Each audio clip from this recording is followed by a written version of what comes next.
सबसे पहले हमारा ऑडियो वीडियो आप तक पहुंचे तो गुप्ता म्यूजिक स्टूडियो को सब्सक्राइब करें और घंटी को दबाना न भूलें।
मनवा दुखवा सुनब अनपर दर्शनवा भीतरे भीतर बड़ी दुख होइ छ मनवा खेत कोना के रोपेतै जियवा डर गिया है खेत कोना के रोपेतै जियवा डर गिया है हमर धान के बिया 4 कट्ठा चढ़ गिया है हमर धान के बिया 4 कट्ठा चढ़ गिया है।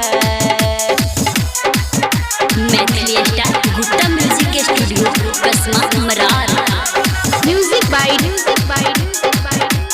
डीजे उमेश शुकीपुर बाजार। गायक बिहारी बाबा कहे छ रंजित हो राइटर कन्हैया बाबा कर जका केस हो गायक बिहारी बाबा कहे छ संजीव हो नंदन दीवाना प्रमोद कर जका केस हो सुन कृष्ण के मनवा लहर गिया है सुन भीतरी से मनवा लहर गिया है हमर धान के बिया 4 कट्ठा चढ़